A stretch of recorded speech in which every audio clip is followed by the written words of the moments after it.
and over the destruction of their children shall they lament, and shall make supplication unto eternity, but mercy and peace shall ye not attain. And Enoch went and said, Azazel, thou shalt have no peace. A severe sentence has gone forth against thee to put thee in bonds, and thou shalt not have toleration, nor request granted to thee, because of the unrighteousness which thou hast taught, and because of all the works of godlessness and unrighteousness and sin which thou hast shown to men. Then I went and spoke to them all together, and they were all afraid, and fear and trembling seized them. And they besought me to draw up a petition for them, that they might find forgiveness, and to read their petition in the presence of the Lord of heaven. For from thenceforward they could not speak with him, nor lift up their eyes to heaven for shame of their sins for which they had been condemned. Then I wrote out their petition, and the prayer in regard to their spirits, and their deeds individually, and in regard to their requests, that they should have forgiveness and length. And I went off and sat down at the waters of Dan, in the land of Dan, to the south of the west of Hermon. And I read their petition till I fell asleep. And behold, a dream came to me, and visions fell down upon me. And I saw visions of chastisement, and a voice came bidding me to tell it to the sons of heaven, and reprimand them. And when I awaked, I came unto them, and they were all sitting gathered together, weeping in Abel's-Gel, which is between Lebanon and Seneser, with their faces covered. And I recounted before them all the visions which I had seen in sleep. And I began to speak the words of righteousness, and to reprimand the heavenly watchers. The book of the words of righteousness, and of the reprimand of the eternal watchers, in accordance with the command of the Holy Great One in that vision.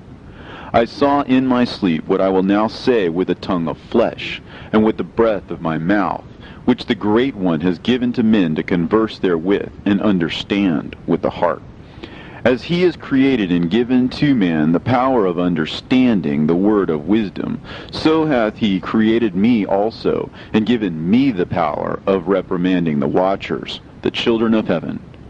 I wrote out your petition, and in my vision it appeared thus, that your petition will not be granted unto you throughout all the days of eternity, and that judgment has been finally passed upon you. Yea, your petition will not be granted unto you, and from henceforth you shall not ascend into heaven unto all eternity, and in bonds of the earth the decree has gone forth to bind you for all the days of the world. And that previously you shall have seen the destruction of your beloved sons, and ye shall have no pleasure in them, but they shall fall before you by the sword, and your petition on their behalf shall not be granted, nor yet on your own, even though you weep and pray and speak all the words contained in the writing which I have written. And the vision was shown to me thus. Behold, in the vision clouds invited me, and a mist summoned me. And the course of the stars and the lightning sped and hastened me, and the winds in the vision caused me to fly and lifted me upward, and bore me into heaven. And I went in till I drew nigh to a wall which is built of crystals and surrounded by tongues of fire, and it began to affright me.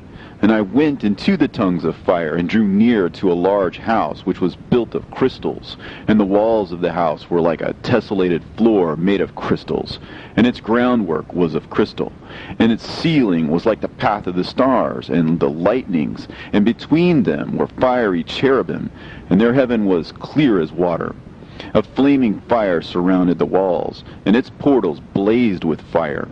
And I entered into that house, and it was hot as fire and cold as ice, and there were no delights of life therein. Fear covered me, and trembling gat hold upon me, and as I quaked and trembled, I fell upon my face, and I beheld a vision. And lo, there was a second house, greater than the former, and the entire portal stood open before me, and it was built of flames of fire. And in every respect it so excelled in splendor and magnificence and extent that I cannot describe to you its splendor and its extent. And its floor was of fire, and above it were lightnings and the path of the stars, and its ceiling was also a flaming fire. And I looked and saw therein a lofty throne, and its appearance was as crystal, and the wheels thereof as the shining sun. And there was the vision of cherubim, and from underneath the throne came streams of flaming fire, so that I could not look thereon. And the great glory sat thereon, and his raiment shone more brightly than the sun, and was whiter than any snow. None of the angels could enter, and could behold his face by reason of the magnificence and glory, and no flesh could behold him.